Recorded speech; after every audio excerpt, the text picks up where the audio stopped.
It's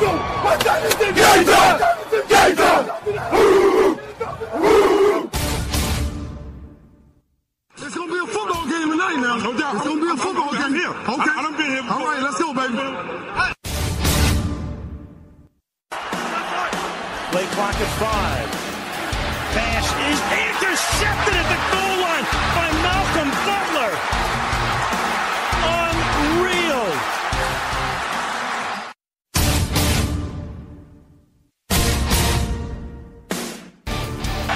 And the Ohio State Buckeyes are the first national champions of the playoff era.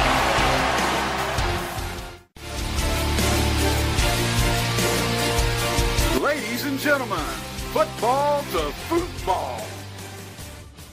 Your host, Sean Garmer, Gary Vaughn, and Randy Isbell.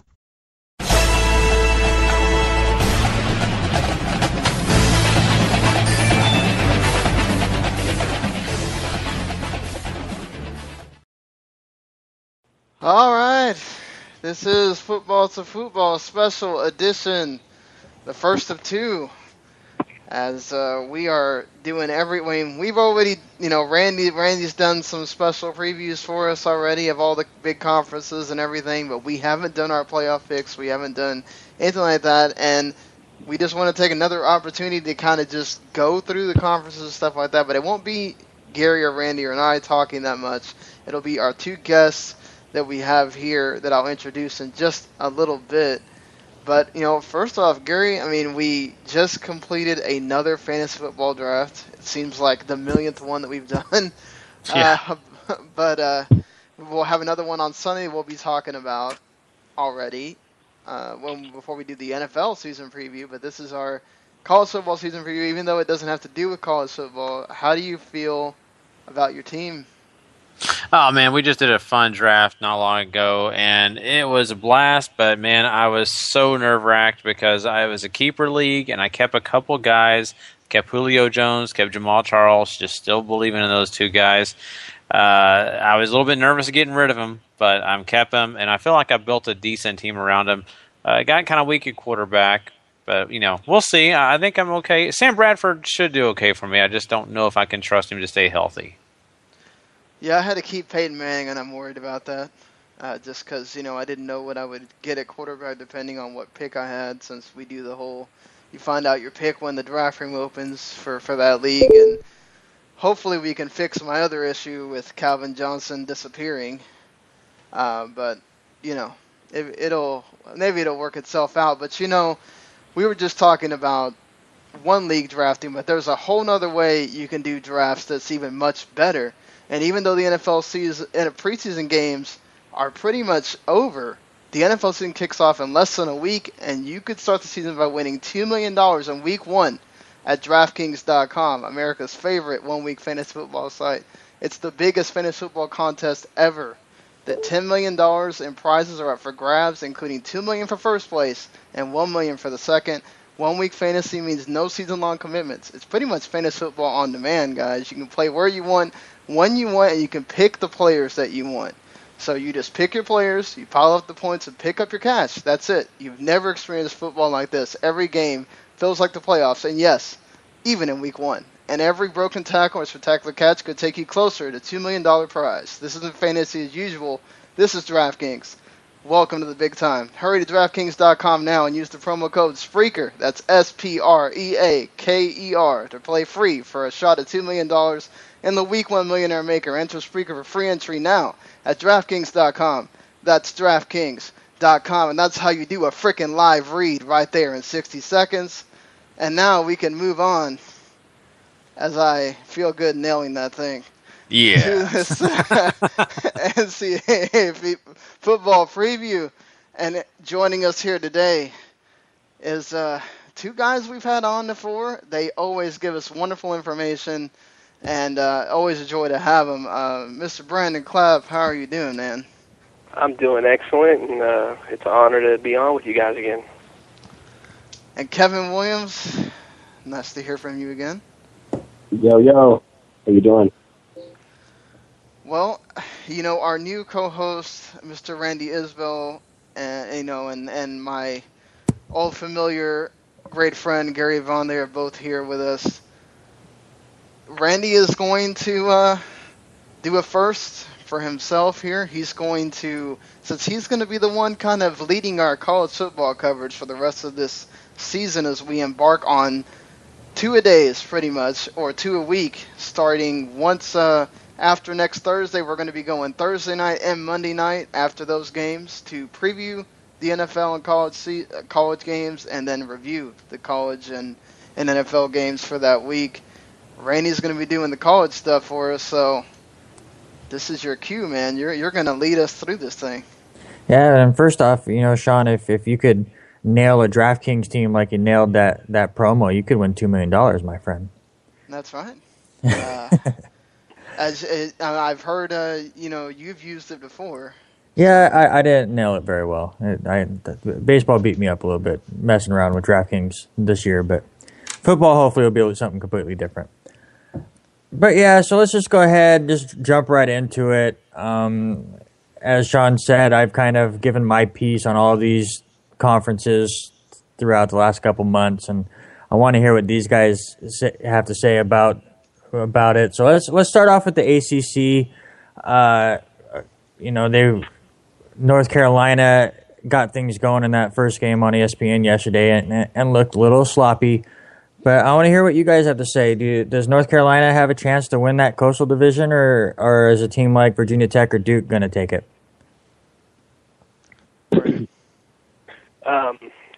I got Georgia Tech winning. North Carolina, I think they're going to get better as the season goes on offense. They should have won yesterday, but Williams, of course, we all know with his 3 turnovers, really cost them the game. I hate to put it all on one player, but his mistakes were just at the wrong time. And whenever you keep your team from putting points on the board, you're just not going to win, and you're not doing your job as a quarterback. But I think he'll get better. I do think North Carolina has enough talent to compete for the Coastal, but I think Williams will go through some more growing pains this season. So I do like Georgia Tech. Of course, I think they won 69-6 yesterday. They won't be playing that poor of opposition the rest of the year, but I have them winning the Coastal. It's okay to put that loss on Williams and bring it up. Yeah, I mean, he's a college player, but I'm sorry, when you throw 2 interceptions in the end zone where it looked like you were throwing it to the secondary instead of your receiver, you can bring it on a little bit. I thought North Carolina would win that game, a close one, but I thought they'd win. I thought they'd finally go over the hump as far as winning at least somewhat marquee. I call it marquee, a marquee out of conference game.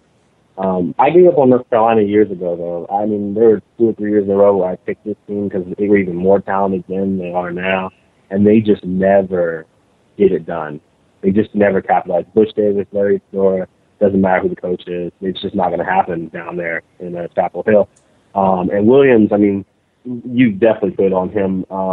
The defense played well enough. I mean, yes, South Carolina has a first-time starting QB. They're not what they were a couple years ago on offense, but defense showed up. Defense was awful last year. They got, what's his name, from Auburn, Gene Chizik now. Defense was way better, way more fundamentally sound. That's a game they should win. If a team like North Carolina holds you under 20 points, they should win every game they do that. And forget the interceptions. I mean, you see him missing guys, missing receivers. He just couldn't throw.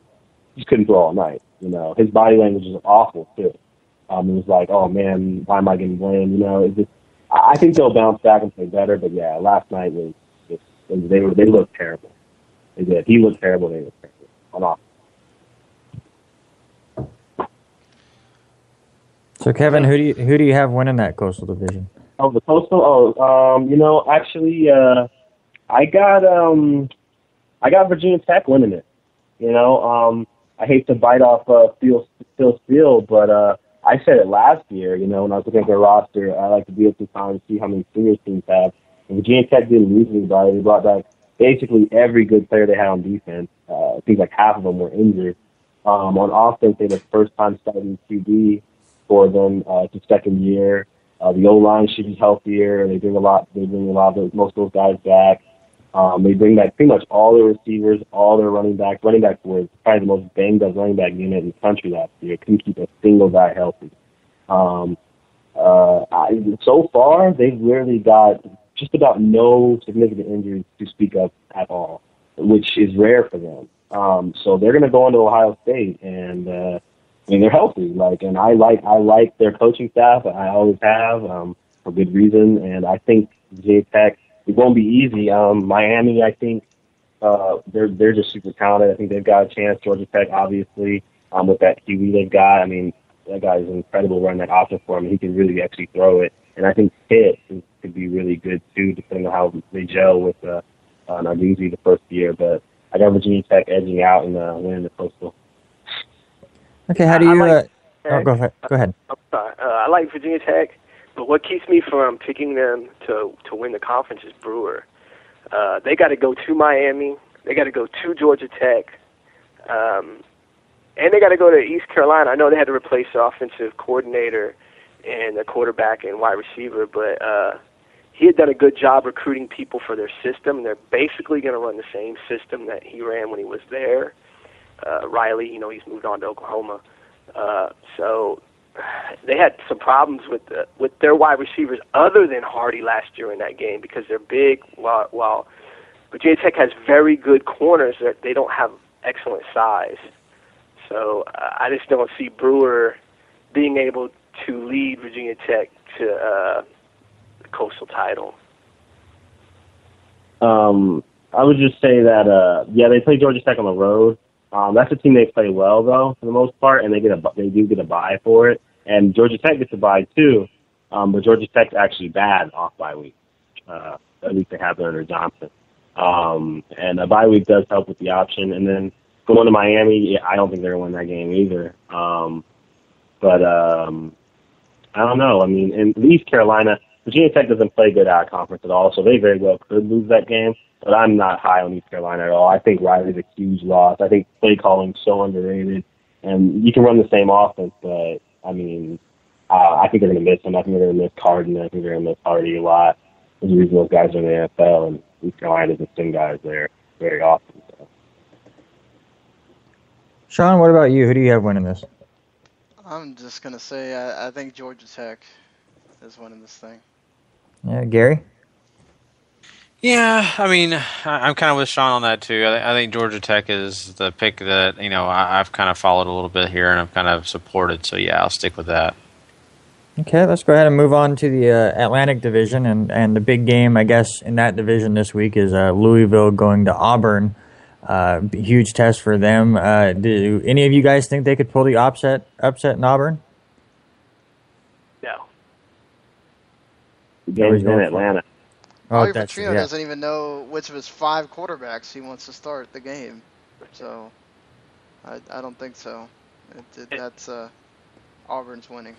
Louisville hasn't done well with the SEC outside of Kentucky. I know they beat Florida. They had Teddy Bridgewater. But if you look at their history versus the SEC, they have not done so well other than SEC teams other than Kentucky. I think they keep it close the first half, and I think Auburn runs away with it in the second. All right, but do any of you guys think Louisville could win the Atlantic Division, or do you think this is really down to Florida State and Clemson? Brandon? I got Clemson winning it. I see a lot of people that seem to think Florida State's still going to be one of the top 10 teams in the country, and I know they have a plethora of talent down there, and Jimbo Fisher is good at talent development. And I am worried a little bit about Clemson only returning 3 starters, but they went 2 and 3 deep on that defense last year, so I'm not as worried as I normally would with the team only returning 3 starters. I think Watson, the quarterback, brings a dynamic to their offense that they haven't had with his ability to run. And I really like Clemson to win that division. What about you, Kevin? I think I do actually think I don't think they'll beat Auburn. Brandon summed that up perfectly, but I do think Louisville has a chance to win the division. I'm not picking them. I'm picking Clemson too. But I absolutely think Louisville could win that, and I think Louisville could beat Clemson this year. I just think that Clemson will wind up having less conference losses though than Louisville does. And Florida State, yeah, I mean, they've got obviously they're the most talented team in the conference. Really, honestly, the only team that's even really close to them in their division is Clemson and Miami. Everyone else, talent-wise, I mean, they're not close. And so they could, and I think Golson is a fine QB. I really do. They should probably be favored. But I think Georgia Tech. I think they lose at Georgia Tech, and I think they lose at Clemson. And I think both Clemson and Florida State will finish with 2 losses, and Clemson wins. They got the tiebreak, and that's that. All right, Sean. What about you? Who do you got in this division?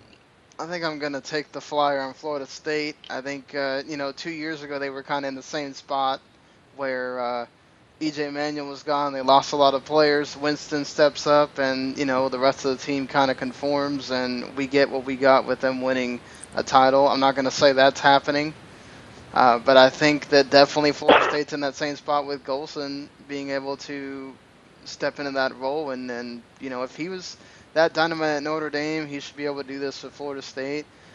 I mean, now it's not the same team Winston had, but I think if, the team kind of develops through the season with Clemson missing some of those guys on defense, I think they can kind of take advantage of that. Again, that's going to be the game that pretty much determines where Florida State goes, if at all. If they beat Clemson, I think they've got this. I wouldn't be surprised if you're hearing them be guys knocking on the door for that playoff, that 4th spot. What about you, Gary? I'm going with Clemson on that. I don't, Florida State, lots of success in the past, but I cannot believe in, that continues, especially when Winston gone and a lot of that team moved on. So, yeah, Clemson's got to be my pick.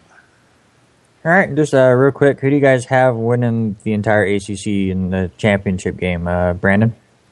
I got Clemson over Georgia Tech. I think, once again, I think Watson is going to be the difference in that game. He's just a superb athlete.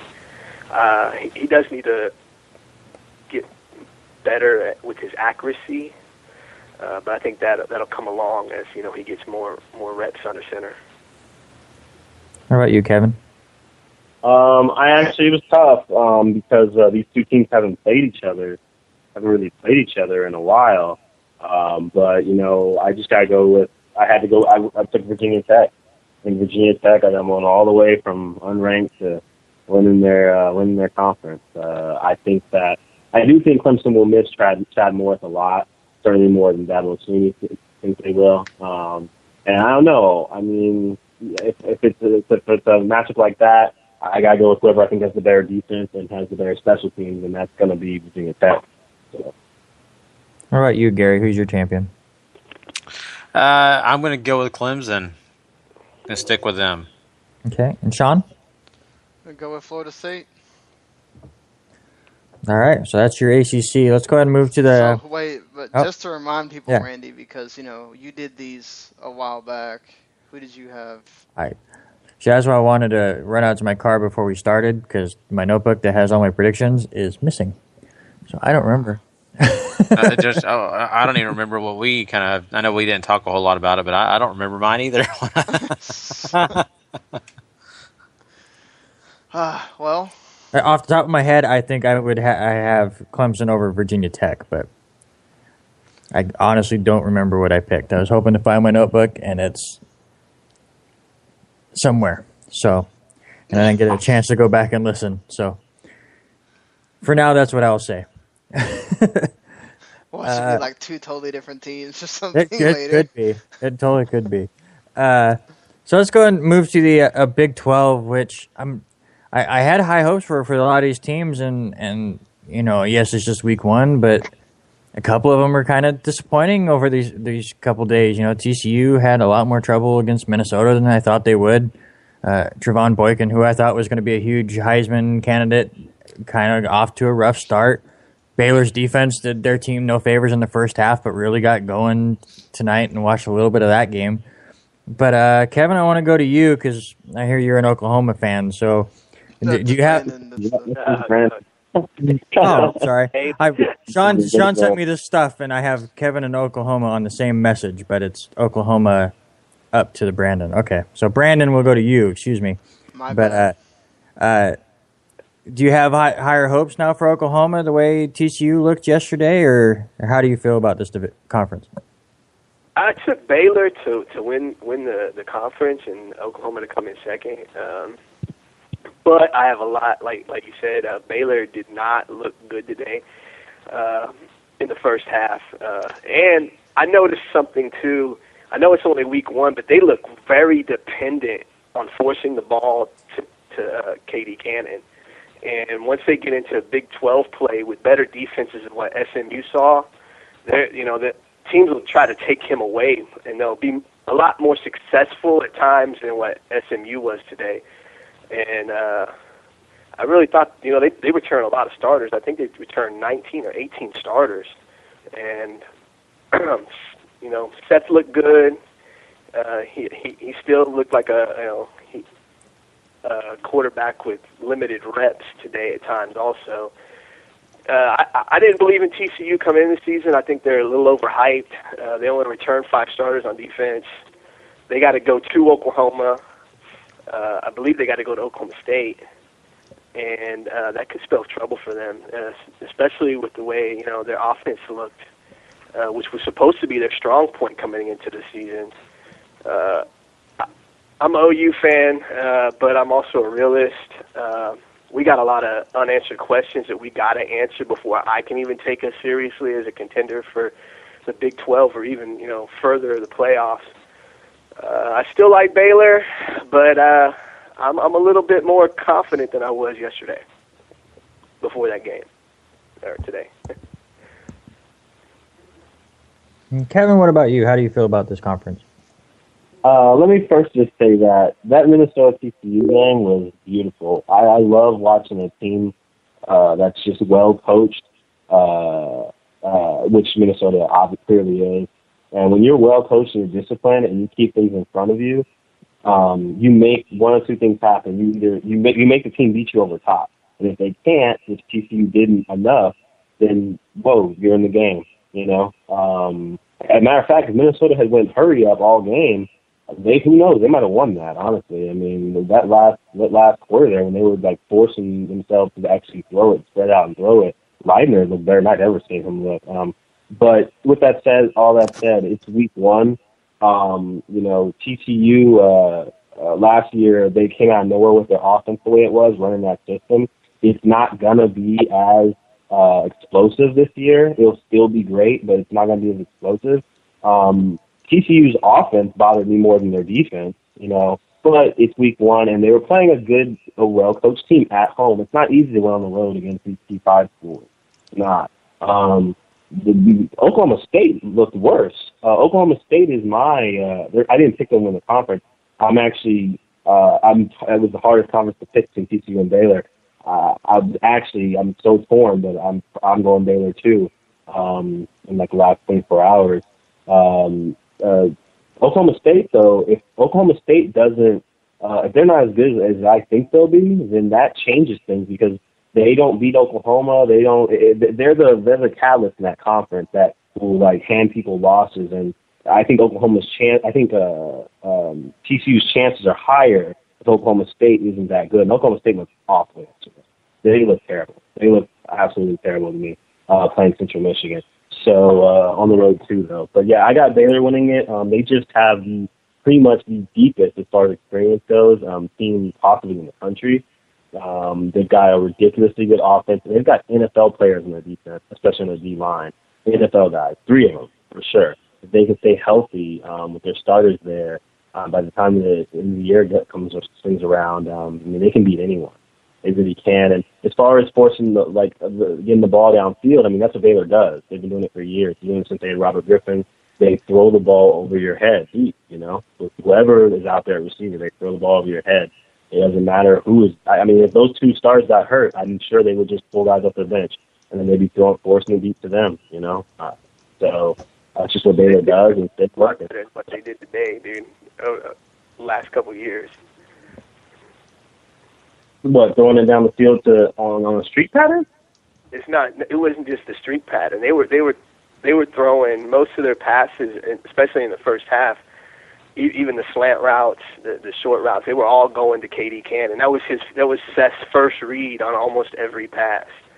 I mean, granted, he's one of the best wide receivers in the country. That's no doubt. He's gonna be a high draft pick when he comes out in the NFL. Kid's got skills. He's big. He's fast. But if they don't find a consistent threat on the other side of him, once again, well, they have one. Away. The other side is just as good. I don't think he's just as good. He's all right, but he's just as productive. That's for sure. I mean, he's just as productive last year. I mean, they're both. I think they were both freshmen or both sophomores. I think they were both freshmen last year. Cannon and Corey Coleman. Yeah, Corey Coleman actually led them in receiving. So I mean. But, they have another one with 2 touchdowns today, but he really didn't get a lot of touches until the second half. Yeah. Well, I mean, the thing is, early in the season, like in the non-conference games, like a team will struggle for a quarter or two with somebody, and people get the wrong impression. Like, but I mean, at the end of the day, it's a 60-minute game, and I mean, I'm an Oregon fan. They're a second-half team. They struggle in the first half every other week, and then the second half they pull away. Baylor don't. That's the thing. Baylor consistently has just ran over, especially teams like SMU won one game last year. And granted, they got better in the off season this year. You just watching them today, you could tell they were more athletic. They were faster, but it was still SMU. And I mean, you got to be a little worried. I mean, I'm still taking Baylor, but you got to be a little worried after seeing that game today. I am not even remotely worried about Baylor based off that. Extra problems too. Some SMU was getting to the quarterback. I mean, that would be a problem, but then again, like I said, I mean, it's week 1. I mean, and it is a non-conference game versus a team that all those guys. They haven't even prepared all off-season for SMU. I mean, I don't know. When conference play starts, that's when you find what teams really are. I try not to look too hard into the out-of-conference matchups unless it's P5 schools playing each other. Like Michigan, Oregon State. Yeah, or Oregon, I'll pay attention to that and take that more seriously than Michigan State's game today versus a very good Western Michigan team, Otherwise, I should say Michigan State's in trouble. They could lose. Maybe they're going to lose 2-3 games this year because they couldn't stop Western Michigan at all, But I don't think that's the case. I think, when you get in conference play, you have tape on your opponents. You play them every year, things like that. I think that's when those bullets. That's when the bullets are more real. Of course, you can lose a game. I mean, you can lose an out-of-conference game and it crushes your season, but most of the time, these teams don't. They might struggle, but they won't lose. All right, Gary. I want to go to you because we're doing this college pick'em thing on ESPN, which people can join, and I'm sure Sean has some of the information for that. But one of the games that we have on there is your Texas Longhorns going against Notre Dame. And while looking this stuff up, I just realized that it has confidence points. So I'm sitting here trying to figure out the ranking I want to do these in. But do you think that Texas could pull the upset against Notre Dame? There's no way possible. I think that SMU has a better chance in winning 5-6 games this year. And that's a joke. But I don't know. I think it's, even though, despite Brandon, what he did say was true about SMU, I just don't see the Longhorns doing much this year. I just don't. They have so many question marks. They're just like Oklahoma. Once great teams that have just kind of fallen to the wayside, and teams like Oklahoma State, TCU, And Baylor have all kind of emerged, and even Oklahoma State now is kind of wavering. So, I mean, this is a completely different Texas team. They can't even really get their quarterback figured out until like a week before they start the season. That's never good. So I just don't have any confidence at all. I would like to sit down, I think it's Sunday night, watch a great game, but I don't even know if I'm going to watch it, to be honest with you. I don't want to watch a slaughter. See, I don't think it's going to be a slaughter, man. People forget Notre Dame's defense was average last year. North Carolina went in there. They almost scored 50 points. They might have scored 50 points. I don't remember off the top of my head. But it was, then they go to Arizona State and get obliterated. Of course, they had some turnover problems. Plus, to be honest, Zaire's getting a lot of hype. But what have we seen from Zaire? Nothing but garbage time versus USC. He split time with Golson in the bowl game, and he ran better than he threw in that game. He still has a tendency to lock in on his first read from the two games we did get to see him in. Texas, to me, is just as good, if not better, than Notre Dame on the defensive side of the football. If they got good skill players, and they have one heck of a coach. If there's a coach that I would take in a road game like that, it's Charlie Strong. I did take Notre Dame. I actually switched my pick at the last minute. But I would not be surprised at all to see Texas go into South Bend and beat the Fighting Irish. And I would love to see it. I just, right now with the confidence level, especially as a Longhorns fan, watching some of the moves on the offseason, I mean, Swoops is an okay quarterback. He's nothing elite, but, he can get the job done. We have some confidence in him. I just don't know. Even against maybe a decent Notre Dame defense that's not excellent, I still have fear. I just have not seen enough. And plus, Charlie Strong, you're right. He's a great coach. You can already see that he's instilling respect in those guys, and he's getting these young kids ready to go out there and be men. The biggest concern I have, though, is that same coach has a lot of the recruits leaving his program because they got to get out of there because they don't think that they can play under him. So it's interesting to me. I agree with Brandon. I think, people got names, like Notre Dame, like they have more names on their team than the Texas roster does. Like, I don't even know who Texas leading receiver is going to be this year. And, that can be a problem, but, I don't know. The bottom line is Texas has they have more talent than Notre Dame. They do. I'm worried about their linebackers. They're really young. They just lost their starting middle linebacker for the year, pretty much, or he's at least going to play a lot at middle linebacker, but and they're young there. But Charlie Strong, this is year 2. Usually teams improve a lot in year 2. He had to weed out a lot of people who didn't want to be there in the direction he's going. But I think the direction he's going is beautiful, because he gets guys to play for him and play hard for him and play discipline, and that's what Texas needs. They need discipline. So, I don't think they'll win either, just because I think Notre Dame's just deeper, and I think they're at home. But this game's in Texas, I'd take Texas in a heartbeat. No questions asked. Wouldn't even be worried. We'll say this. Under Kelly, Notre Dame seems to actually play better on the road than they do at home. That is true. So I don't know how big it's supposed to be a huge advantage being in South Bend, all the mystique, touchdown Jesus and all that, but they've played better on the road than they have at home. Some of their worst losses under Kelly have actually came at home. Not by score, but by the team that beat them. Like Louisville beat them last year. North Carolina should have beat them last year. So we'll see. I like Texas. I thought Hurd was starting at quarterback. Not the last I've heard. No, they've changed things. I haven't seen the report, but Swoops is the last time I've seen, and that was about Friday of last week. And one more thing, Gary. You said that's never good. Jameis Winston wasn't named starter until like 2 weeks before the season when they won the championship. Yeah, you got me there. Teams going into this season that they're going to be. Look at Ohio State. You got 2 quarterbacks, co-starters. You got Alabama co-starters. Look at the value of quarterbacks you're talking about there compared to what Texas has. Ohio State, yeah. At Alabama, I'll believe when I see it. I haven't seen any of those. So yeah, I just don't have any confidence on our quarterbacks. Swoops isn't very good though. That's one thing I think we can all agree on. Swoops, he's not good at all. I mean, I know Swoops isn't that good. I have the upset. I kept my upset.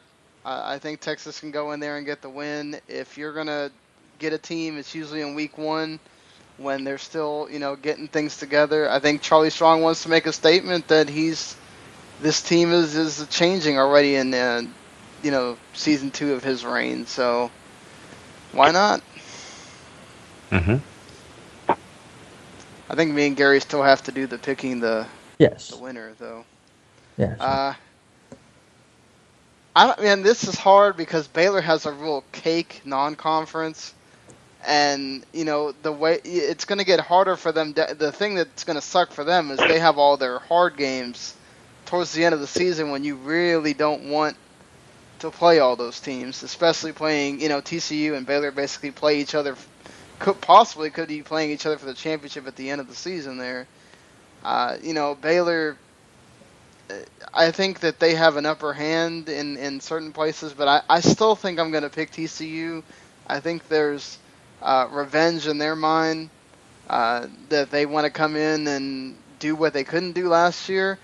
And I really think because, some of these conferences are not as strong as they were last year, especially I think the SEC could beat itself up to where we might see a one-loss Big 12 team get in. I think TCU might do that this year.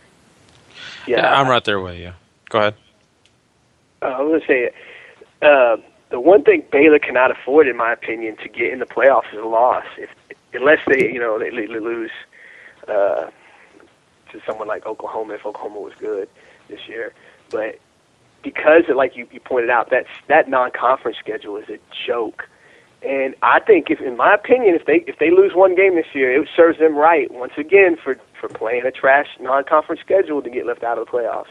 Yeah, because I know, Randy, you said you weren't too convinced with TCU, but Minnesota was one of the harder teams they're going to play this year. Minnesota's not one of the big, better teams in that conference, but they're not a joke team either. No, I wasn't saying there was a joke team. It was just the fact that, and again, I didn't get to watch a lot of this game. I was at work, but from what I got to see and just from what the stats say, Trevor Boykin just wasn't on his game. 26 of 42, that doesn't jump out of the stat sheet, especially when you throw it 42 times and you can't even hit 250 yards passing. For TCU, they're supposed to have such a high-powered offense that's tough to stop. And yes, Minnesota is, that veteran team and stuff that can figure you out. But I was just hoping for something a little bit more explosive. I still have them winning the Big 12. It doesn't really change my opinion because, as has been said in this discussion, the non-conference games, to me, unless you're going for a national championship, are more of just kind of like a preseason for a lot of teams. You're getting those kinks worked out, so when you go up against your conference, you're ready to go and everything's running on all cylinders. There is really no preseason for college football, so you're going to have missteps like TCU did yesterday. So I'm not super worried about it. It was just I wanted to see more from them, and I didn't get it. Mm-hmm. Understand that. Yeah. And for me personally, my pick is going to be TCU as well. We talked about coaching a minute ago, and great coaching, can go a long way, and I think Patterson will definitely get TCU hyped, get them ready. Baylor is not going to be a slouch, but I just see somewhere down the line Baylor just falling short somehow and TCU prevailing. Okay.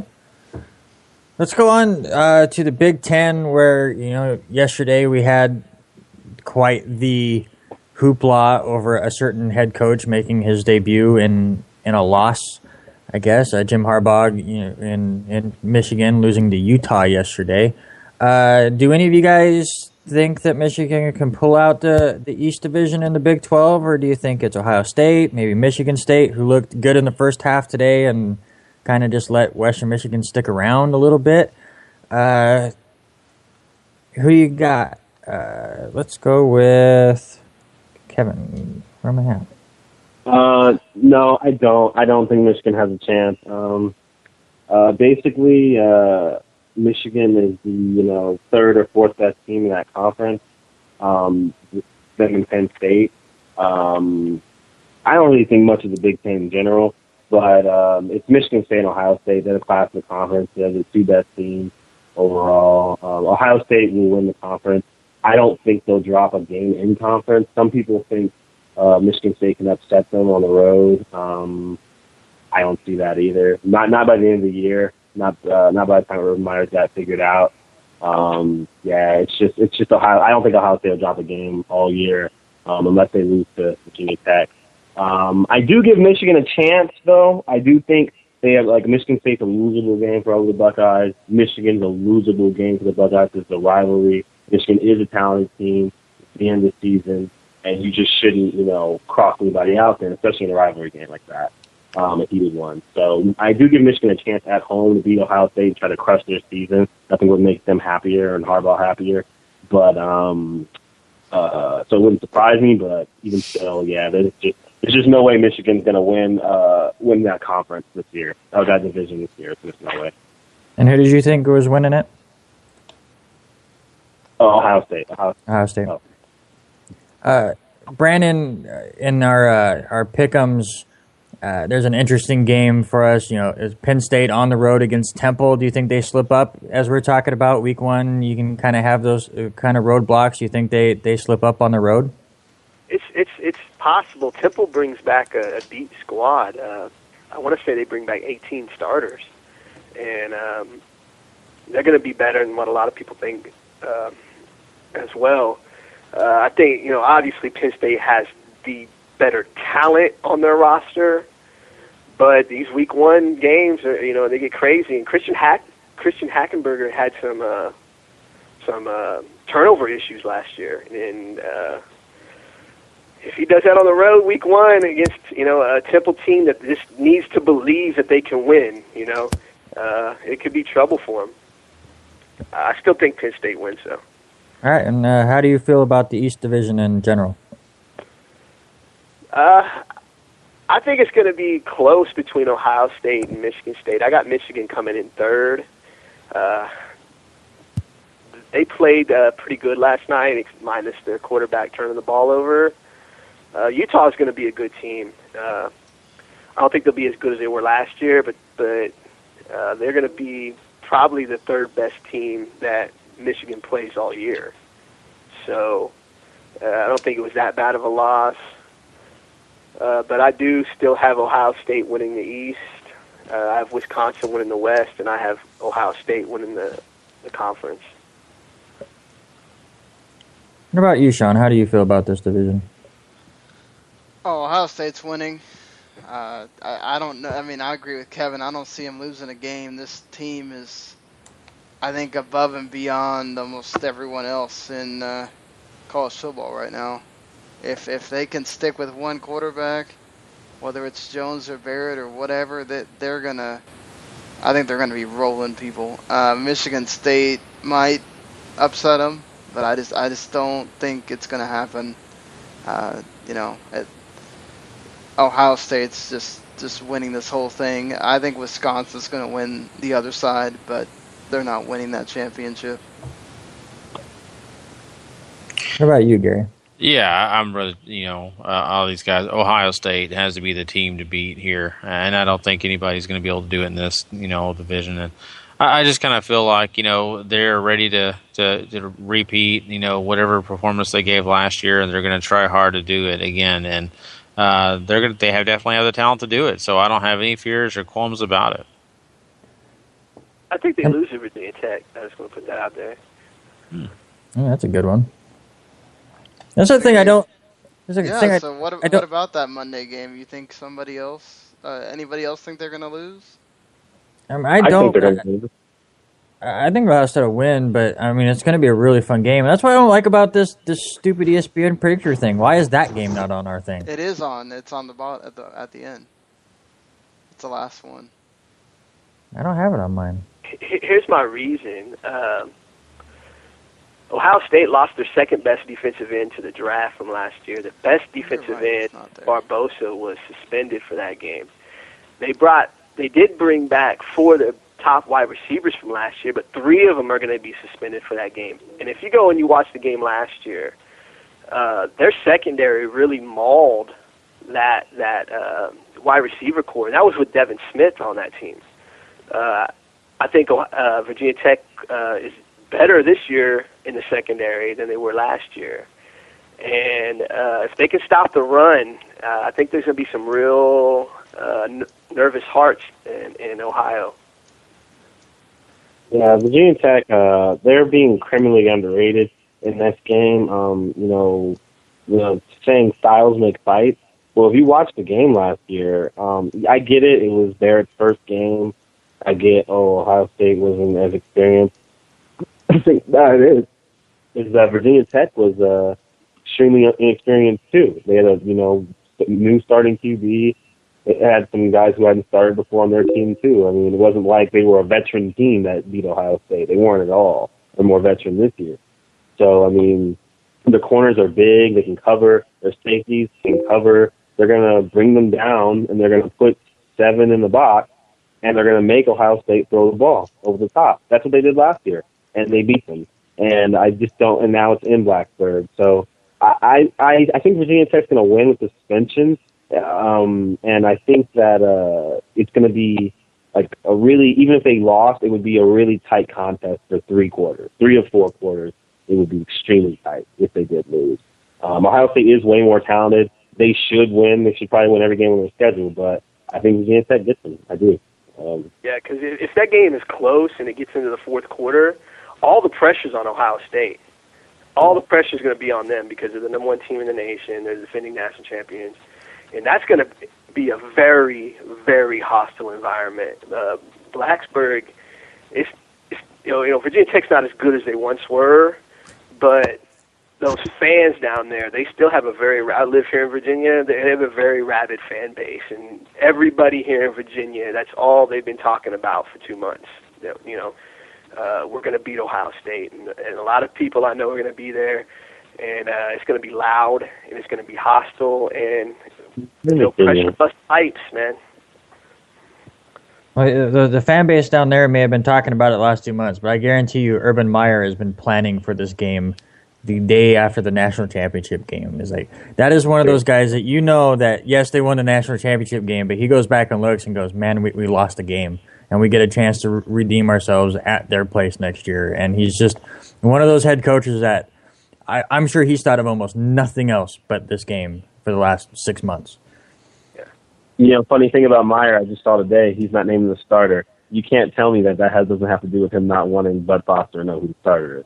Oh, absolutely. Urban Meyer. These guys. And I personally don't think Ohio State, I know they got a lot of talent. I don't think they're as good as everyone thinks they are. I know they got hot and they won the first playoff. But people forget, man, they struggled against some lower tier teams last year. Indiana, Penn State. They just got hot. We see it in the NFL, and that's what's going to make the playoffs interesting. Is which one of the teams come into it hot? Because you see it in the NFL.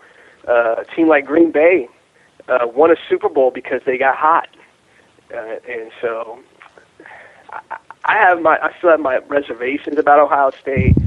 I know they proved a lot of people wrong by winning the playoffs. We'll see how they do defending their championship. It's just as hard, if not harder, to defend your championship than it is to win it. Oh, absolutely. I just want to kind of touch on the West Division just a little bit. A couple of you guys have already given your predictions, but I just want to ask you guys real quick, what do you think is more likely tomorrow, that Nebraska slips up at home under new head coach Mike Riley's first game, or Wisconsin pulls the upset at Alabama? Brandon? I would say Wisconsin. Because we don't really know. I don't want to say that yet, okay? But we don't really know how Alabama's going to look at quarterback. And Chris Sims, even though he wasn't the best quarterback in the country last year, he made some plays for them, and he won some games for them. And that's a huge question mark. Quarterback play is so huge, even at the collegiate level, for a team's success. And If they don't get good quarterback play and they keep putting that defense out there, Wisconsin's got a running game, even without Gordon. The running back they got is considered by many to be one of the better running backs in the country. And when they get that running game going, man, it can be troublesome. I don't trust Wisconsin's quarterback, but I don't know anything about Alabama's quarterback. I believe it's going to be Coker that starts, but he's lost 2 jobs. He couldn't win 2 jobs already. So we'll see how they do at quarterback. If Alabama gets good quarterback play, I think that they'll eventually run away with it. But it's going to be an interesting game, man. Kevin, do you agree with him?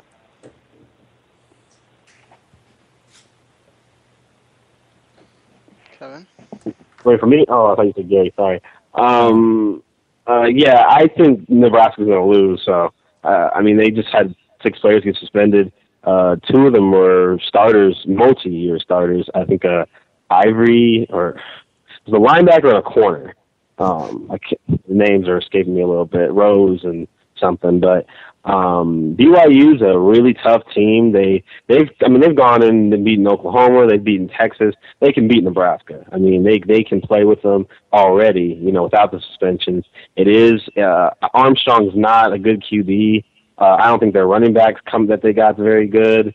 And they're going to rely on those guys. And the offense they're trying to switch to is a pure pro passing offense, and they do not have Armstrong is not that QB at all. He's not even close to it. I just don't know how that's going to work. I think BYU will win though. I just think it's one of those games, those non-conference games that BYU win. It just seems like that. And even if they didn't, I'd still say it's a better chance than Wisconsin beating Alabama. They beat Auburn, an Auburn defense that couldn't really stop anybody. And that was great. That was a great bowl win, but Wisconsin's not beating Alabama. They're Alabama's front 3, their D line all 3 of those guys are going to play in the NFL. I think they're going to shut Wisconsin's run down for at least 3 good quarters. I expect a super low scoring game, like 20-10 Alabama, something like that. I don't see how Wisconsin puts up points tomorrow. Unless Alabama just gives them gifts all night for some reason. I just don't see how they put up any points. Gary or Sean, got any opinions? I think Alabama beats Wisconsin. It's going to be close. I think I kind of had Nebraska until the whole stuff with their players getting suspended. And then I decided to switch to BYU. So I agree with Kevin. BYU always has one of these upsets every year where they win a game you don't think they should win. Even though they don't have the team I think they've had in years past, but they could still pull it out.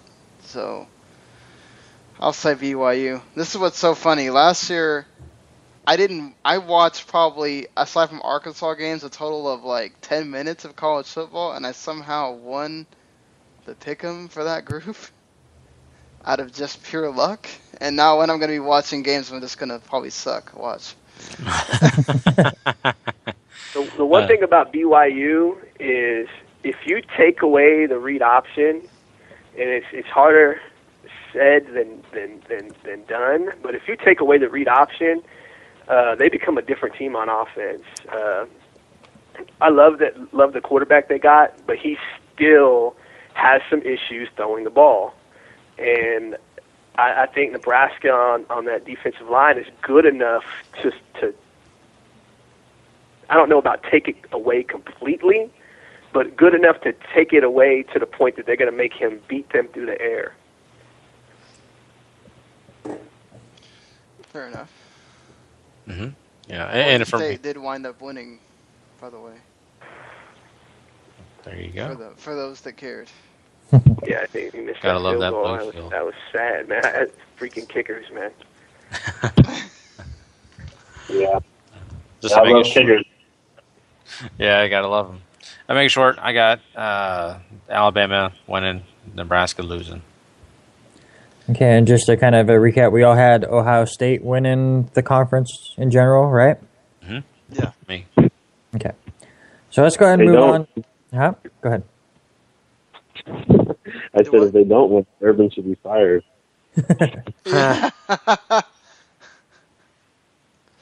All right, That so would let's be quite surprising. let's go ahead and move on to that Pac-12. And Kevin, I hear you're an Oregon fan, not an Oklahoma fan. So I want to hear from you first. Does anybody contend with Oregon in that North Division? Yes, they do. I mean, they contend. Actually, I take that back. In the North Division, no, I don't think they contend. In the conference, yeah, I think Pac-12 this year is better than it's been. Even with Washington being, they should be worse than last year, I guess. And Oregon State being as down as they've been, and who knows how long. It's still overall the conference is stronger than it's been. It's just ascending. But I am not high on Stanford at all. There's a lot of people who are. I don't know why they are. I don't get it. But I don't think much of them. I think they're gonna. I think their 7-5 season last year, or 8-5 after they won their bowl game.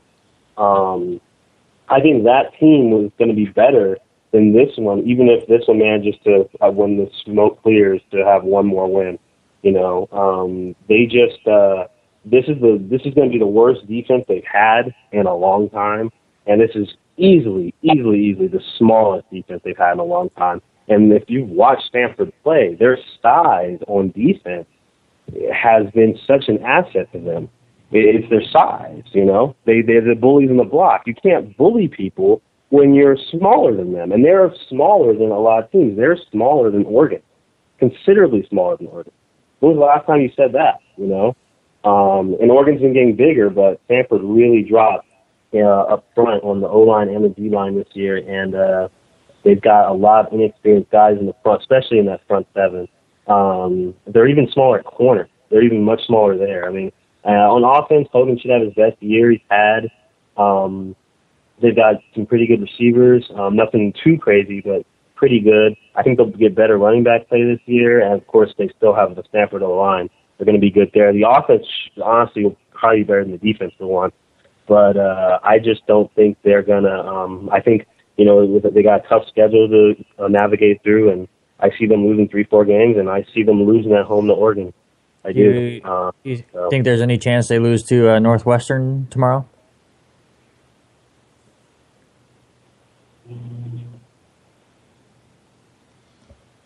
Kevin. Oh, sorry, I said Gary again. No, I don't. I'm sorry. I just can't take a Big Ten team over a Pac-12 team, even at home. I just can't. I mean, unless it's Ohio State playing like, I don't know, Oregon State. I just can't pick them. So, and Stanford's better than Northwestern. They are. They're a better team. Northwestern's more veteran, but Stanford should win that game. They should win it by at least 7, at least touchdown. Anybody disagree with Kevin in this division? Anybody challenge Oregon to you guys? Yeah, I'm taking Stanford actually. They on defense, they return their top tackler. They bring back 3 of their top 5 pass rushers. They get Oregon at home. I don't think their schedule's that bad. Most of their toughest games, they get Arizona at home, UCLA at home, Oregon at home. They get Notre Dame at home. I think they'll easily beat Washington State on the road and Oregon State. The one game that I do have circled as a loss for them is at USC, but I think they'll overcome that. I think that their offense is going to be better this year because I think Hogan's going to take that step forward. I do worry a little bit about the running game, but they got some boys on that offensive line that's going to open some holes for whoever's back there. So I think Stanford wins it. I'm not sold on Oregon.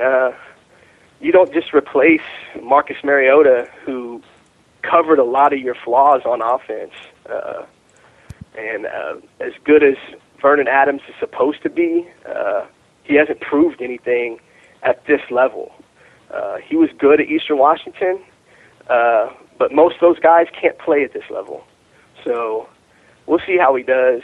I could be wrong, and Oregon could run the table, but I have my reservations about them this year. I don't think Oregon runs the table. I think they lose to Michigan State. but I think Oregon wins that division. I think they end up winning the conference. I think people are overrating UCLA and USC a little bit. Not that they're not going to contend or whatever, but I just think that Oregon winds up winning and winds up with that playoff spot. I mean, Stanford's good, but they're not. They lost too much on defense for me. One thing I'll say about Oregon, the last 3 times, and this isn't, and it's not, like they've had NFL guys. I mean, other than Mariota, they haven't really had anybody.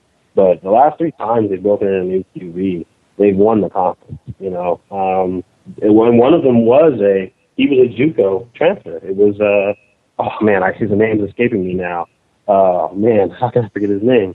I think we all know who I'm talking about. I just can't think of his name right now. He was the bullier, shorter QB when Chip Kelly first got there. Yeah, they won a conference with him. They won it with Darren Thomas. They won it with Marcus Mariota. And they were all unknowns, all of them, completely unknown, never played before, won the conference. My point is, they just get good QB play. Vernon Adams doesn't have to be great. The QB plays as well as the cast around him and the play calling will allow him to, for the most part. And that's what, especially in these type of offenses, that's what you get. And Vernon Adams has all the tools. I just hope he stays healthy. As long as he does that, he's never had injury concerns at least in Washington. But as long as he's healthy, he's got all the tools to navigate that offense. It'll be interesting to see how they play next week against Michigan State. It's your first road game in FBS. That's going to be tough. So I don't know if they'll win that or not for sure, but because of that. But by the end of the year, I expect that offense to be coming. What do you think, Gary? Yeah, I think that Stanford has a lot of great qualities, and I think they're going to give definitely a team like Oregon a run for their money. But I'm going to have to stick by the team I know, and that's Oregon, a team that continues no matter circumstances, to still find a way to win games, and that's why I look at Oregon. So I've got those guys being the lead dog. All right, let's go to the South, and Kevin, I'm going to go to you first again. To me, it's a 3-headed monster between Arizona State, and USC. Who do you like there, and what are your feelings about the big Arizona State Texas A&M game we have today or tonight or whenever? Well, first, speaking on last year's South champ Arizona, who actually got outscored in conference play, or outscored in conference play versus their division. Arizona lost, over 100 starts in the O-line, 100 starts in secondary. I think only Colorado will be worse than them. I think they'll still be a good team, but just that division's brutal. The South is really brutal, but USC, on paper, this team should win just about every game they play. I think they'll lose at Oregon. It's their 3rd road game in 4 weeks when they play them. And I think Arizona State could very well be a loss, maybe. And I think Cal actually will give them a run for their money. California, who has been vastly improved. But USC should. USC. From what I got USC going 11-1. Winning some close ones and going 11-1. UCLA next, and then Arizona State in that division. And then the Arizona State game, that was a tough one, but I was going back and forth. But you know what? I think I'm just going to go with the Sun Devils. I think that they overall, their defense should be better than A&M, even with the addition of John Chavis, their defense coordinator. And I think that, they played in Texas a couple years ago. They played Notre Dame. Lost a close game. A lot of people thought they should have won. They got screwed, but I think they're familiar with it, and I think they get up for these out of conference games. Last 2 years they played well out of conference, so those marquee games destroyed Notre Dame last year. So I think they're a 3-point dog. I think they pull the upset. Brandon, how do you feel about this division? I agree with Kevin on USC winning it. I am a little worried. They lose both their top tacklers from a season ago, both their top pass rushers from a season ago. So I am a little worried about that in the offensive conference, where you got to get after the quarterback and you got to make tackles in space. But I think that they have more talent than anybody in the conference other than UCLA. And the only reason I'm not taking UCLA is every time I take UCLA, they bite me in my butt and they fall flat. So I'm not going with them this year. I think USC is going to wind up winning. I mean, Sarkisian, as long as he doesn't, as long as he keeps the drinking under wraps or whatever, they should be doing just fine. I think that team is vastly improved. The quarterback's going to lead them through. I think UCLA's got some issues that they could probably work through, but I think at the end of the day, USC is going to just win games that you probably think they're not going to, and that's going to be the thing that puts them over UCLA, but they'll end up losing to Oregon there in the title game. Looking at this whole thing, you got some, difficult choices, if you ask me, because these teams are, close at times. But I think UCLA would be my pick. I think it's wild, it's crazy, but sometimes you kind of have to go out there on a limb. And so, just for fun, I'm going to go to UCLA. Okay, and who do you guys have winning the entire Pac-12? This is. Oh, you go ahead, man. Yeah, I have Stanford beating USC in the Pac-12 championship. It was tough for me because, like, on my schedule, even I have Oregon winning that game at home versus USC, and if it's a rematch, I gotta favor USC. I mean, USC's the most talented team in the conference. It's hard to beat a team twice, period. So, but I still got Oregon winning. I just think, I think this year for the Ducks is really similar to the year Tennessee had when they won a national championship right after Peyton Manning left. I think this could be a similar type thing, and I just think they find a way. Maybe they lose a game earlier, and they lose to USC, and then get their revenge later. But I got the Ducks win. The Ducks players, I got them winning there. What about you, Sean? I got Oregon beating USC. And I think I got Arizona State winning that game against Texas A&M too. Forgot to mention that. Well, I got A&M winning, but I'm going to go Oregon overall. Okay, let's go ahead and hit our last conference here, the SEC. Let's start with you, Brandon. How do you feel about the East? I mean, it's kind of the worst of the two divisions to me, but is it Georgia? Does Missouri win it again? We have a surprise team come up here? I'm taking Georgia. They're easily the most underachieving team in the last 10 years. They should have won the conference by now and possibly a national championship with some of the talent they've had on that team. But I'm going to stick with Georgia again this year. I think Missouri will win some games, but I have them coming in second.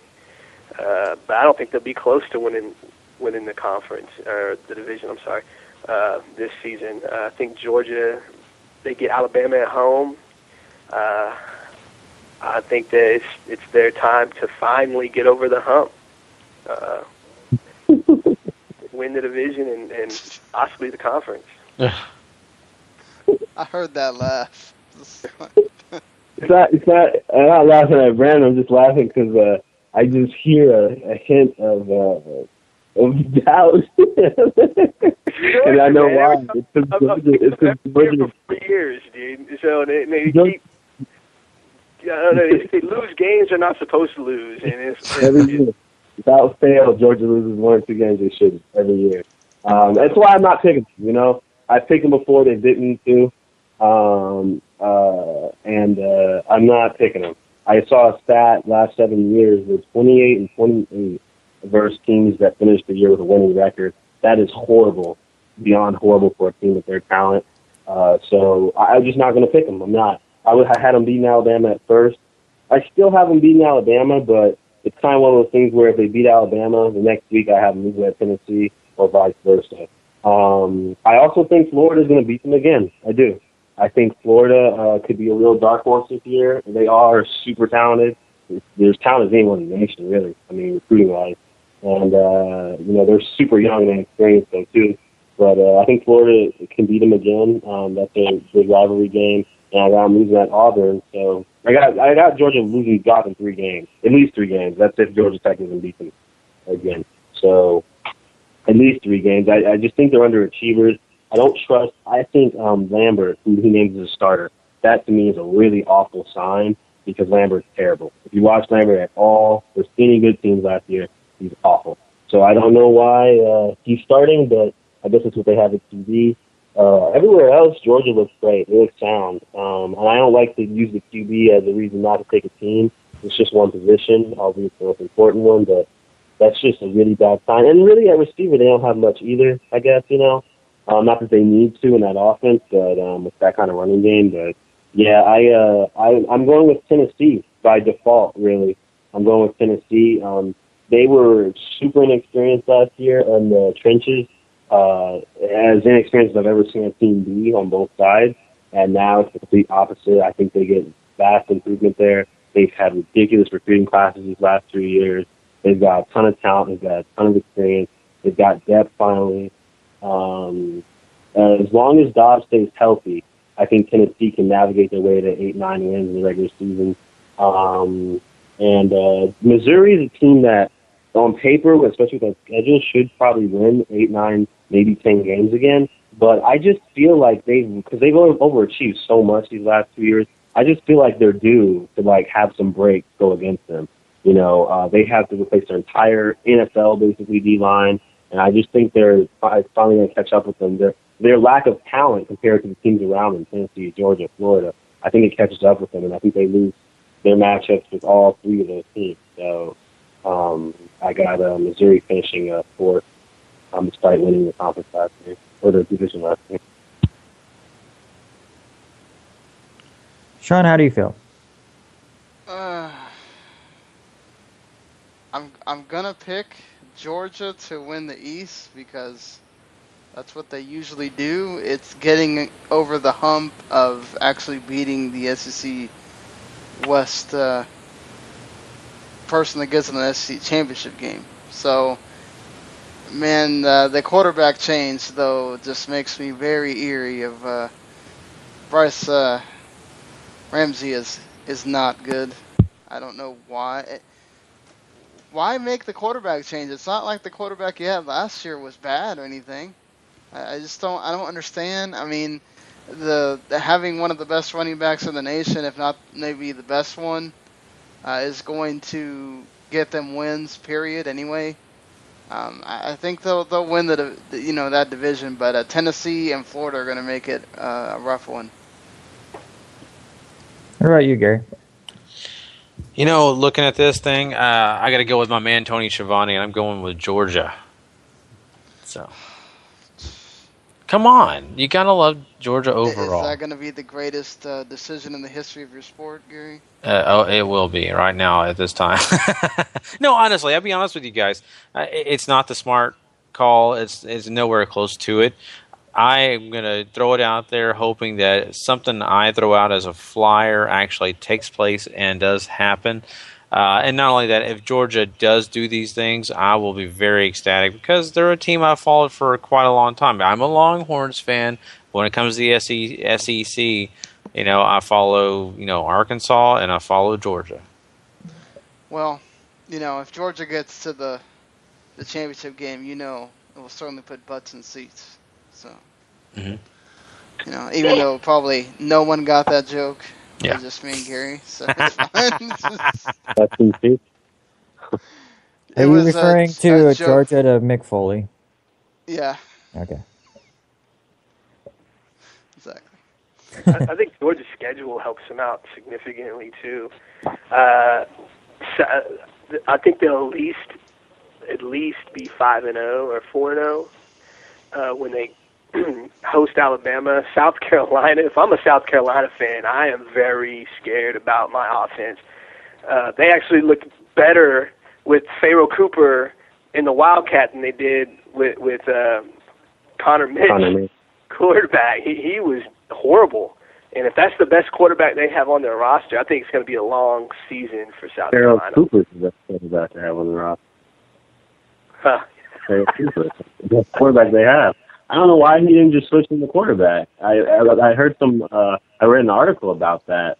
Spurrier did that a long time ago at Florida, I guess. He moved like a receiver to QB because he would throw trick play passes and he wasn't bad, I guess. Something like that, and it worked.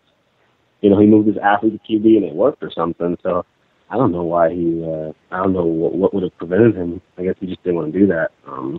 I would have moved Pharaoh Cooper to QB, but the guy's a playmaker. Sure.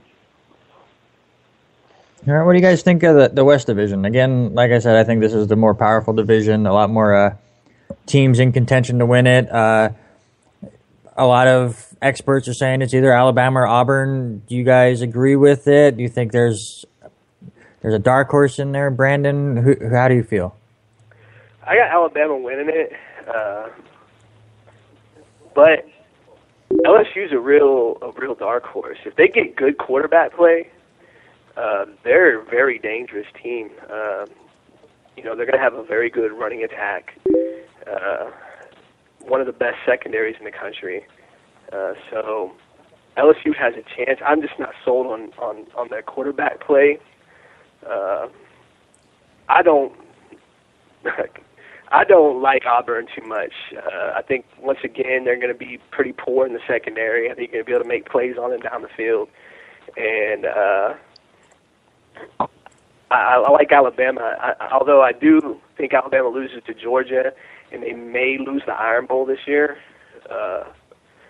I don't think they do lose the Iron Bowl. I think they win it, but it's a good possibility. But I think Alabama is the easy favorite in the West this season. Wow. So Alabama. This is a really hard division to pick because, with the exception of Mississippi State, who I just think lost too much, and had such a senior-laden team last year, and it was just everything just worked for them last year. It all came together, talent, experience, everything. Other than them, all the other teams, every other team I think has a legit shot to win the conference, or the division and the conference, including Texas A&M, who was awful on defense last year, even worse than Auburn. Auburn added Muschamp, and that is an unbelievable hire. That guy's an all-world coordinator on defense. I mean, just look at his track record, where he's been and what they've done when he's been there. When he left Texas basically went to hell, basically. I mean, and then at Florida, those defenses were always elite. So I think they'll pay dividends, and I think it'll pay dividends right away having him there at Auburn. I like LSU, Auburn, and Ole Miss better than Alabama. I even like Arkansas more than Alabama if they all played all their games at neutral sites, but they don't. Alabama has the toughest schedule in the country, supposedly. But even looking at it, they're just they're the most talented team in the country, and it's just hard to pick them to lose games. I don't think they're going to get the QB play, the luck they've had with, first-time guys coming in that they've had the last 3 or 4 times. I think it finally tails off a little bit this year, especially if Coker wins the job, who apparently, has to win it by default of the freshman. And then at receiver, losing Amari Cooper is a massive loss. A really underrated loss to that team. They even lost their next 2 guys after that, actually, who were, weren't bums either. They lost linemen. On offense, they just lost so much. And on defense, of course they're going to be good there, with Saban, but that defense has been teetering the last 3 years. It's gotten worse each year for the last 3 years. They don't have a difference maker in their secondary at all this year. There's just not one there. Every year they always have one. There isn't one this year. Front 7 is still going to be stout. But even though I'm going to pick Alabama to win this division in a 4-way race, a 4-way tie, I got them winning it. I still could easily see them losing 4 games. Easily see them losing 4 games. My heart wants to pick Ole Miss, honestly, to win it, but I just think the way it'll break down, Alabama will lose the game to Georgia, where the other teams lose division games, and I think that would give them the division if they only have 1 division loss and all the other guys have 2. So because of that, I'm thinking. I'll say this. I disagree with you about them not having a playmaker in the secondary. Cyrus Jones comes back. He had 13 pass breakups last year, and he either led the team or was second on the team in interceptions. I didn't mean to say they don't have a playmaker. I meant to say they don't have a playmaker like what they've had. They don't have a guy close to what they've had each of the last. I think they've had a guy drafted in the first or second round each of the last 3 years, I think, from their secondary, or 3 of the last 4 years. And they don't have a guy like Cyrus Jones. Isn't Jacob Patrick? He's none of those guys. And I like Cyrus Jones. He was their best. He was their best corner last year. But he's not the guy the Giants drafted either. The safety. He's not him either. He's just not that kind of an elite prospect. Saban's done an excellent job. I think the talent is secondary too, though. The what? So Saban's done an excellent job recruiting defensive backs. Yeah, and I mean maybe he'll have some freshmen who pop up, or some they have to be freshmen who pop up and play. Tony Brown was a high recruit. He got on the field for them last year, but he didn't get to play much this year. He steps into a starting role, so maybe he'll be a young. Jackson's back. He had 6 pass breakups last year. He's not a bum.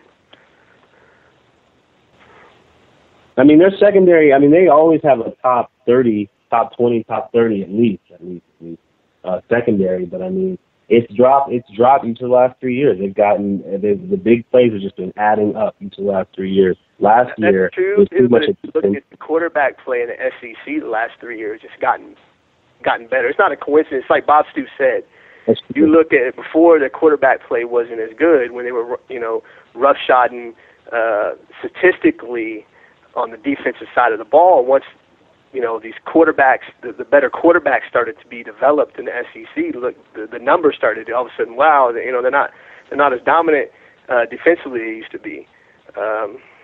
So you have a good point. But you have to look at the other side too.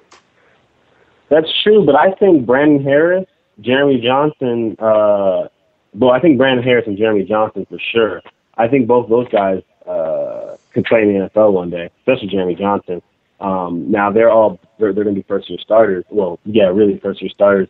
I think Brandon Harris is going to be really improved this year. Really, really. I think he's going to be really good for LSU, especially with those receivers. I'll say this about Auburn: either they're going to have one of the top 5 offenses in the country, or they're going to have a very poor second. I watched their spring game, and they couldn't cover nobody on that field. They were getting torched. Of course, it's a spring game, but in the spring game, all your offensive plays are supposed to be vanilla, just like your defensive plays for the most part. And these weren't bad coverages. These dudes were getting torched, and so I don't know if they're going to be able to stop anybody in that secondary. I mean, we'll see. I even think Chad Kelly. I like Chad Kelly. We talk about spring game. Before he tore his ACL for Clemson a couple of years ago in the spring game, I really like Chad Kelly. I mean, he wasn't going to play because they had their entrenched starter there, but a Boyd. But I mean, I think Chad Kelly. I think he's going to be a big upgrade over Bo Wallace, who I thought was total garbage. I don't think Alabama will be short on QBs, especially Texas A&M's offense. That he was a freshman last year. Now they have to play in experience, the receivers are experienced, unlike last year. And then Dak Prescott's still there at Mississippi State. So I don't think Alabama's going to be too short on QBs who can actually get the ball downfield on them. It might not be. It's not as experienced as last year, no. But I mean, LSU will be better at QB. Auburn will be better as far as passing the ball goes at QB. I think that's for sure. And even Arkansas. I mean, Allen goes into his 3rd year as a starter.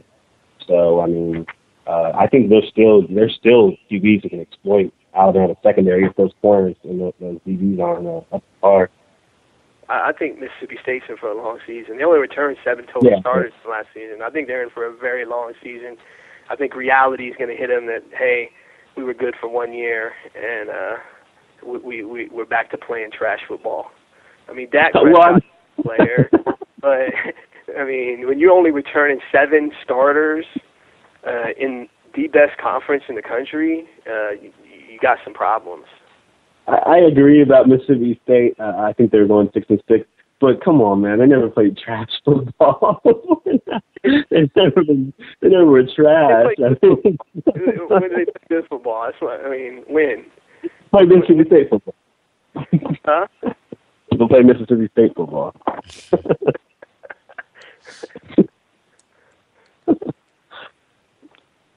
How do you feel about this division? You have anything else you'd like to add? Do you, Sean? Do you have anything? I still am a little worried about Arkansas after they lost Jonathan Williams, and I've never been sold on Brandon Allen.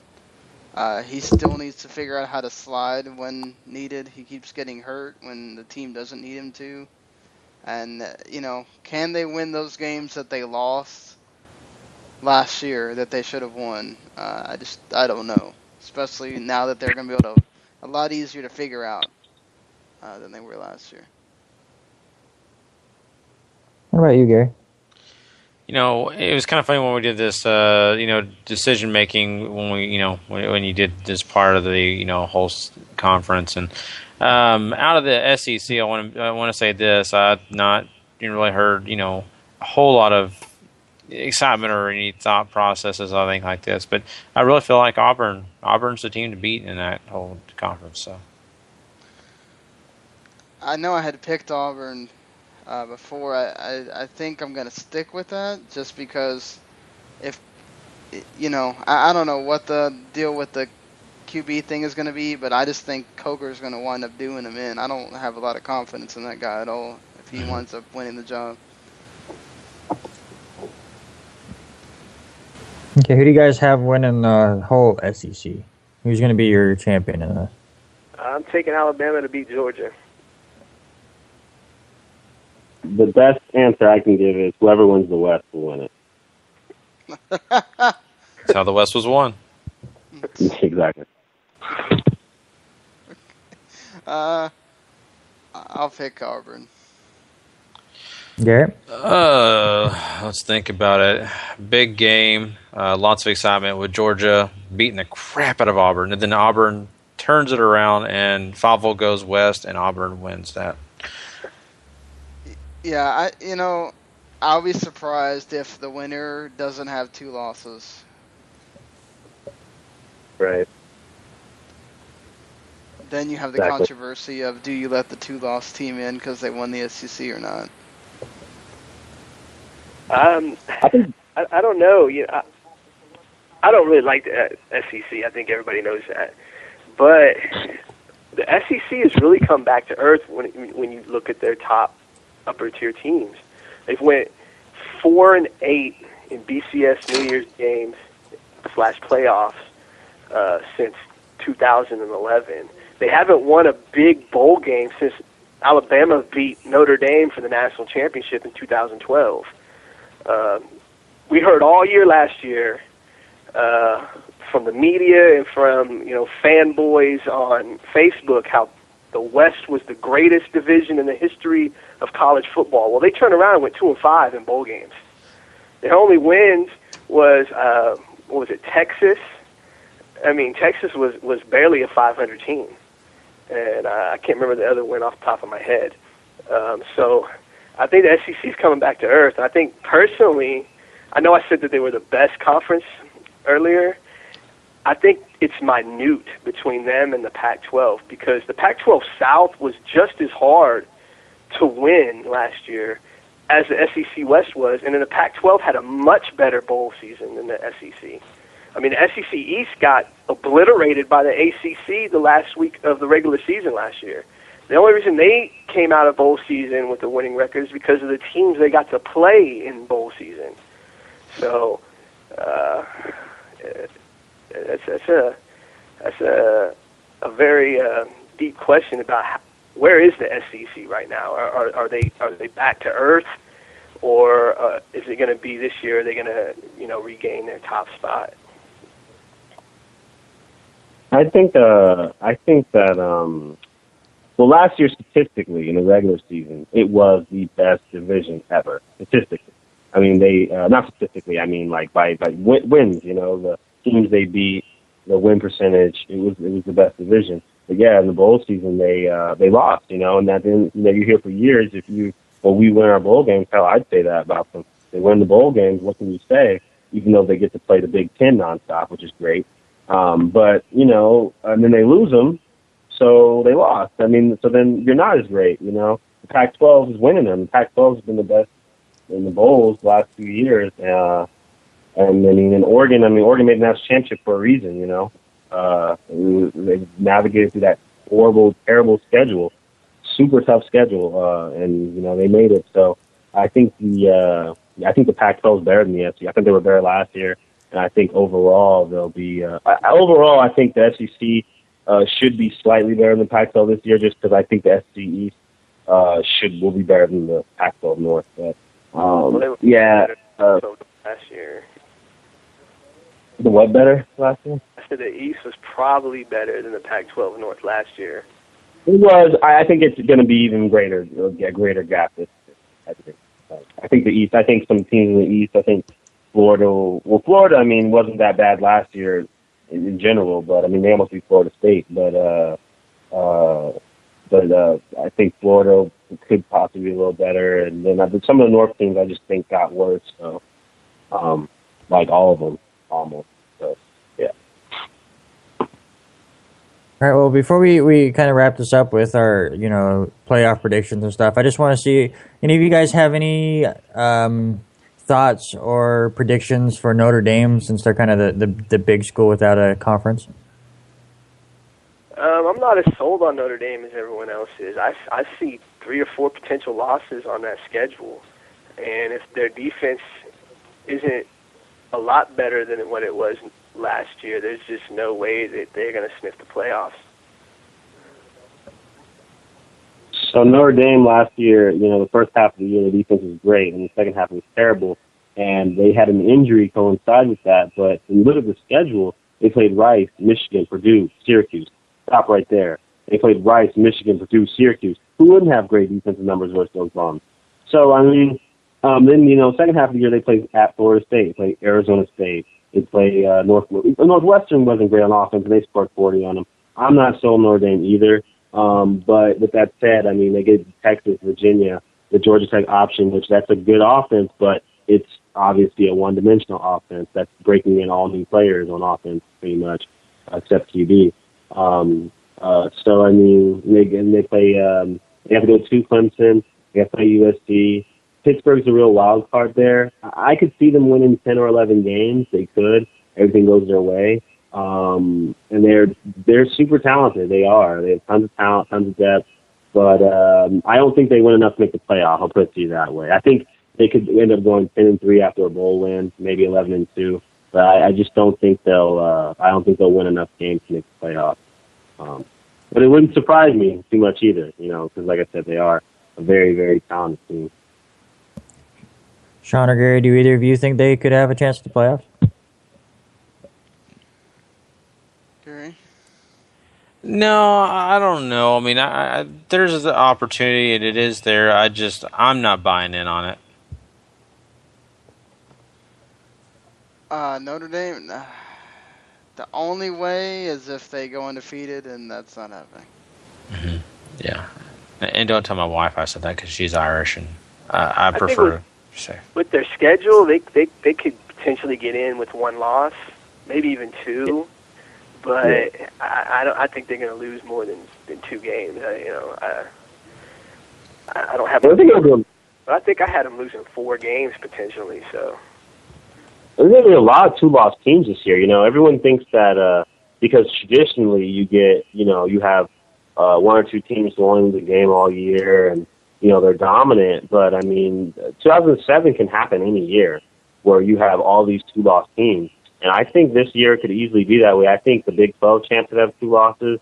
I think the only conference that I don't think their champ has a really good shot to losses is the Big Ten, but that's indicative of how trash that conference is overall. Like, I mean, Ohio State and Michigan have such a gap between them talent-wise and all the other teams. It's like, I mean, they shouldn't lose. Ohio State shouldn't lose anybody, so they'll go through and lose one game max all year, you know. But everyone else, the ACC especially, I could easily see all their champs having 2 losses, maybe even 3. So Notre Dame, yeah, they have a great shot. They actually have a great shot this year at the playoff. They really do, because they can get away with a loss or 2 and probably still be in the hunt. Plus, you know, the committee, even though they say they're not going to, when you're trying to weigh a Notre Dame versus a TCU, a Baylor, or something like that, Notre Dame's going to win on brand. Mm-hmm. Yeah. Yeah, it's just like if any of these SEC teams are not great and just not as, you know, popular as they once were, all they have to do is walk up with the SEC badge and they get a ticket. That's true. All right, so let's before we hit the playoffs, I want to get Heisman out of the way real quick. It's always a coin flip, and you know, pick a name out of the hat. So there's going to be a few names that no one's even thinking about right now that'll be in the mix and maybe even win it. And there's going to be all these guys that are huge favorites that don't even end up in the top 10 or anything. But I'm just kind of curious what you guys think as far as Heisman. I would go with Ezekiel Elliott, you know, the running back for Ohio State, but it always just seems to go to quarterbacks and stuff. So even though I said he didn't look that good yesterday, I do think Trevon Boykin's going to win the Heisman to me. But what about you guys? What do you think, Brandon? I have Cardell Jones winning it, but I'm not sure he's going to beat JT Barrett out for that starting job. I think at some point Urban Meyer's going to go away from a 2-quarterback system, and he's going to go with one of them. If I knew JT Barrett was going to play as the starter there, I would take him. He led the nation in points accounted for last year, up to the point he got hurt, and he's a dynamic player. I think Ezekiel Elliott, it's so hard for a running back to win it. My dark horse is Seth Russell from Baylor. He's going to put up monster numbers. And if Baylor only loses one game or they go undefeated, I think he's going to win. But I don't, think they're going to go undefeated. I think they're going to lose 1 or 2 games this year. So.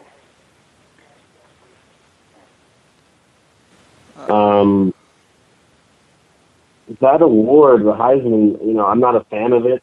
I really don't like how it only goes to 2 positions. 2 positions that are so dependent on their O-line to do things for them. But with that said, it's going to go to a QB.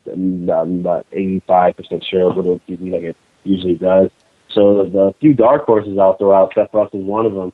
Deshaun Watson, he's already got some fanfare for him. 2 SEC guys, though, who are total dark horses. Although I do agree with Brandon, Cardell Jones starts and he's a starter. He's my pick, too. But Brandon Harris, I think, is a total dark horse who has a chance to win the Heisman. I really like LSU's receivers. I do. The whole offense I like. And I think Harris is his second year. Cam Cameron has a history of having his QB in the second year perform well for him. And Harris really wasn't that bad, for a true freshman. He got hurt. For whatever reason, he didn't get to play when he got healthy again. They kept Jennings playing. Maybe they didn't want to ruin him, I guess, being a true freshman. But I think Brandon Harris is all the talent in the world. I think he could have a really big year, possibly, potentially. And then Chad Kelly. I know people don't think much of Ole Miss because they're Ole Piss. But that's a really good receiving core they got, a really good O-line, all 5 stars back, huge, biggest O-line in the country. And I love Hugh Freeze's offense. It's very QB-friendly. Chad Kelly has a lot of skill. Don't be surprised if he puts up, has a really monstrous statistical season. And I think Mississippi's a 9-10 win team, so, that right there. But my super dark horse, I guess if Cardell Jones doesn't, start all year, a guy no one's mentioning is Vernon Adams for Oregon. I sound like a homer. But, man, the Oregon QB's put up big numbers. I don't know why no one's mentioned his name, but if he's Oregon's QB, a perfect fit for the system, an experienced QB, although not at his level. I mean, how is he not, being mentioned for the Heisman? I mean, but yeah, that's the guy who, don't be surprised if he's invited to New York. I think if Cardell Jones starts, I agree with both these guys here. He's getting it, unless he just, Ohio State just loses too much or whatever. I think, Ezekiel Jackson's also going to be in the running because I think, at some points there is a lot of that committee that probably doesn't always want to vote in a QB every year. There's also a possibility, I think, that Georgia's running back is going to be in the running too because, he's going to be running over people. So if Oklahoma has a good year, Piron could really be a dark horse candidate himself. He had one heck of a season last year, but a lot of that falls on how good the quarterback plays for OU, and we don't know, what OU is going to look like out of that quarterback position. I guess I'm the last one here. Looking at this, I mean, I'm afraid to say anything, Brandon, because of the fact that I'm not sure if you remember when we had the same discussion last year when we got to this part of the show. I said a certain quarterback that I really felt good about. Do you remember that discussion we had? Yeah. Trevor Knight? Yeah. Yeah, that was my Heisman pick last year. So hey, we still beat Texas, buddy. That's all I'm saying. Yeah, I didn't find words to say about Trevor last year. So anyway, I'm afraid to give it to Boykin because I think he has a legitimate chance, and I want him to win it. So I'm not going to choose him. That way he will win it, and I'll just go with you guys with this Cardell kid. Okay, so let's go ahead and get to the main thing, the playoffs. 4 teams go in, 1 wins. It was pretty interesting to see how it worked last year. So who do you have in it this year, Kevin? Okay, so Ohio State, I think that should be pretty clear. I got them in it. I mean, I don't think they play but maybe 2 teams all year who even are going to compete with them, or should be anyway. So Ohio State will be in there. The 1 or 2 seed. They're going to be preseason number 1. So 1 or 2 seed. Like I said, I think it'll be a lot of 2-loss teams in the top 10. Whoever wins the Pac-12 championship game, which I have that being Oregon, I have that being the 1 or 2 seed, and whoever wins the SEC West and wins that championship, they're not going to leave the SEC champ out ever, probably. So they'll be in the game, and that's Alabama for me, at the moment. So Alabama, Oregon, Ohio State, and then my last team is Baylor. I think the ACC champ will be left out. I think the Big 12 champ gets in this year. I just think it works out that way, regardless of if you win a conference championship game. If it's not high-profile enough game, like if it's the number 8 team versus the number 12 team, I don't think winning that game is just going to automatically put you over the top and throw you into the college football playoff. Especially if Baylor is winning, or TCU, they're winning their games by 25, 30 points per game. I don't think they're gonna just drop them out because they didn't play 1 extra game. So I got Baylor, Oregon.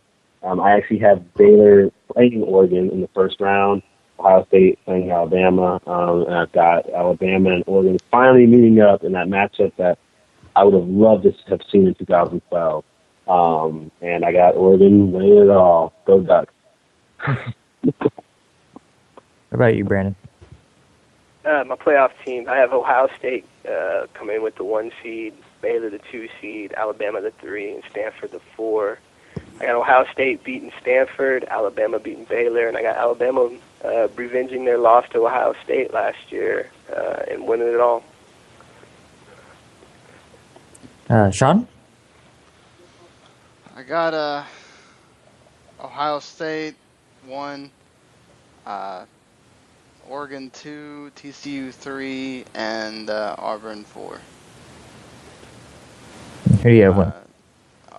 I think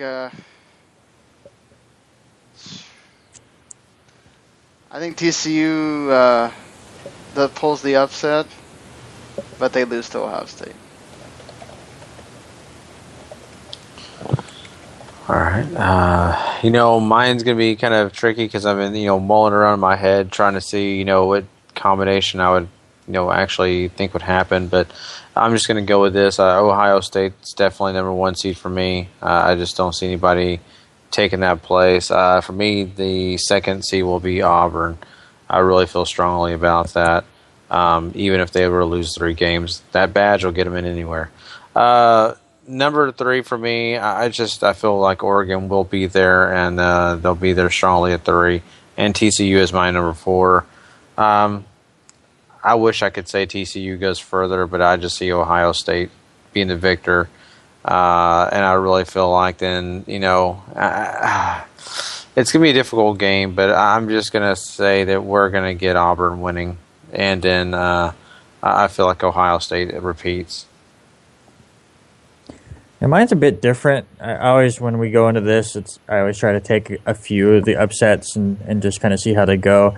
I do have Ohio State as the 1 seed. My 2 seed is actually Arizona State. I really like them a bit more than Oregon and think they would pull the upset in the Pac-12 championship game. So I have them 2. I have Georgia. Even though, yes, they blow it every year. We hear it all the time, but I just really like that team. I think they would be the 3 seed, and then TCU is my 4. And then I will have Arizona State beating Ohio State in the championship game. Arizona State is going to win the... Wow. All right. Hey, no one saw Ohio State coming last year. No one's going to see Arizona State coming this year. Well, I mean, I wouldn't. And then when they go out tonight and get completely shellacked by Texas A&M, we're deleting this podcast. That's what you think.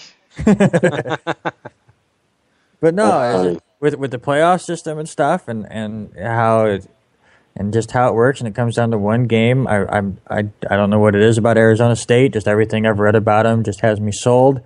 And I don't want to take the chalk, Alabama, Auburn, Ohio State, something like that. And I just don't see it with TCU. So Arizona State to me is the team. Fair enough. If that happens, Randy gets the biggest cookie there ever was. Man, dude, you should go put $5 on Arizona State. I mean, their odds to win it all aren't good. So I'm sure. Man, you can make some money off that. Mm-hmm. There you go, Randy. I'll call you Nostradamus. Yeah, really. If Arizona State wins the championship, you're a legend in my household for years. See, that's what you do, but that's what you do with your predictions. You take it out on a limb a little bit, and then when it happens, then you get to sound all cool. And if not, you're like, well, what are you gonna do? Hey, yeah. Hey. And just so you guys know, I'm way more of a baseball fan than, a college football fan. I love college football, but baseball's my sport. Go back and listen to the predictions of that one. Even when I think that the favorites are going to win, I had Seattle in my World Series, okay? So predictions and me don't go hand in hand. So I figured I'd just go ahead and go with an offshoot pick this time instead of a favorite. It also proves that once you... even if you think you know that sport, somehow it winds up punching you in the face with your knowledge. Even though Kevin and I did get the Super Bowl winner right, though. Sure did. I got the whole game right. Yep. There you go. Well, I mean, we'll get to do that. And I picked Oregon last year. Hey, hold on a second. I picked Oregon last year. Let's not forget that on this podcast. I think it's going to take the championship game. To win all, they didn't. They lost 2 of their top 2 receivers right before the game.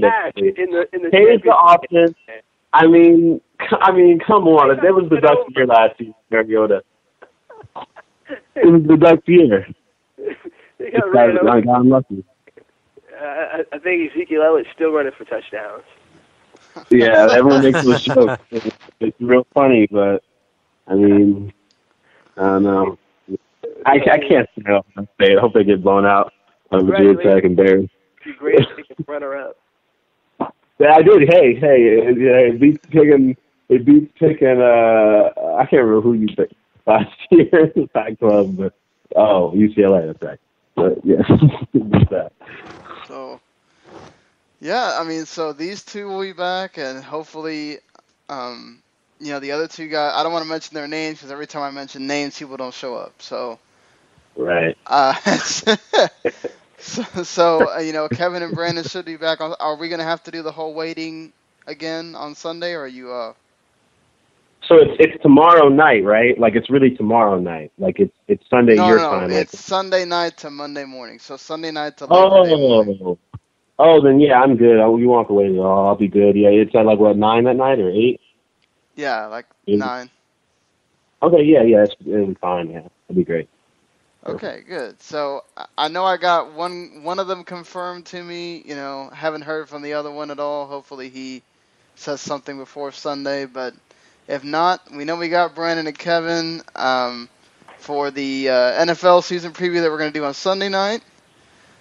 We already picked all of our division winners, but it'll be interesting to see, because we did those week by week, if anything has changed by the time we get to doing this big season preview. And, of course, we got to do our playoff picks and all that stuff, too. It'll be interesting now that, your Bills have decided to pick Tyrod Taylor as your starting quarterback there, Brandon. I didn't know Matt Castle and E.J. Manuel were just that terrible. But maybe it was just that Tyrod played that good instead of if they were that terrible. I mean, because the Bills' quarterbacks actually played pretty good in the preseason, except for Sims. Yeah, I mean, and at least they dropped EK finally, so we don't have to worry about him punching anyone else. But, I hope we keep him, man, at least for the Jets game. You know what I mean? Intimidate Geno Smith if he comes back. Strong message to the